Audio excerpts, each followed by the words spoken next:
Pare-parehas ang itsura at lagay ng mga bahay dito sa pabahay ng National Housing Authority dito sa may barangay Tombongon sa bayan ng San Remigio dito sa Cebu.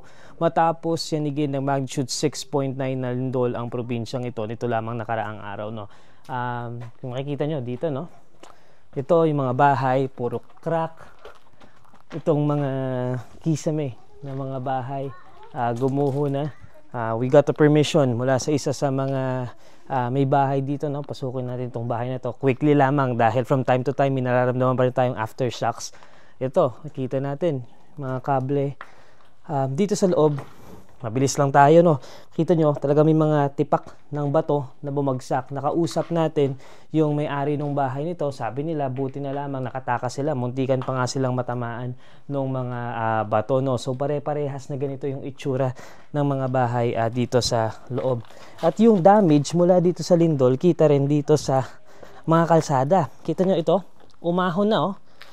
Umahon na, hindi na sila same level dahil dito sa pagyanig nga, malakas talagang pagyanig ng lupa dito noong nakaraang gabi. Kwento sa atin ng mga residente dito, nakakatakot yung experience nung paglindol dahil nangyari ito sa kalagitnaan ng gabi, karamihan sa kanila natutulog at talagang buti na lamang nagising sila nitong mga malakas na pagyanig. Again, silipin natin, pare-parehas yung itsura ng mga bahay. May bitak sa mga pader, gumuho yung mga kisame.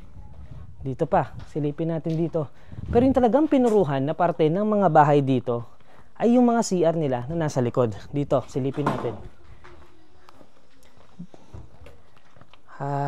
Dito sa isang lugar na to, silipin natin yung itsura ng CR mula sa likod, no? Ito yung mga CR nila. Kung makikita nyo dito, ito yung isang CR. Wasak na wasak. Silipin natin, pakita natin. Ayan, bitak na bitak. Yung pader, sirang-sira. Yung mga CR, yung mga tiles, natanggal na. Pero sa mga sahig talaga, doon mo makikita yung damage nitong lindol. Dahil nga sa pagyanig ng lupa, talagang humati. Itong lupa. So, ganyan. Pare-parehas yung itsura ng mga bahay dito sa National Housing Authority project dito sa San Remigio. Meron pa tayong mga ilang residente pa na nakausap dito and ang sinasabi nila, doon sila nagsistay right now sa mga open field dahil sa takot na rin nila na at any moment maaaring yumanig ulit yung lupa at maaaring gumuho na ng tuluyan yung kanilang mga bahay. So yun yung kinakatakot nila dito sa kanilang lugar. Again, here may mga nalaglag na ng mga salamin. Ito, natanggal na. Lahat ito hindi tinitirhan ng mga residente dito ngayon sa takot nga nila na at any moment maaring yumanig ulit yung lupa.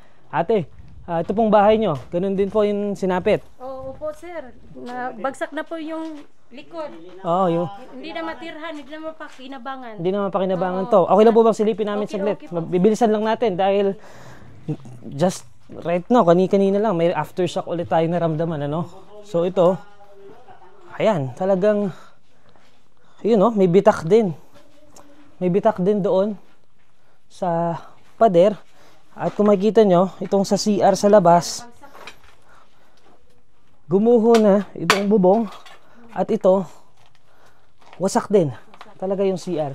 So, itong katabi na bahay, dahil usually duplex dito, no? Yung mga bahay dito, ganun din.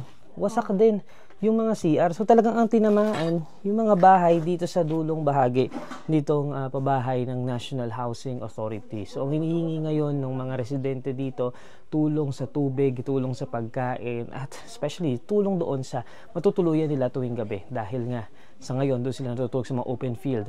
May mga makeshift na tent sila doon at doon sila natutulog sa ngayon. Tinitiis yung lamig ng gabi dahil para sa kanila tiisin na lamang nila yung lamig kesa matulog na kasama yung takot na at any moment maaring gumuho yung kanilang mga bahay.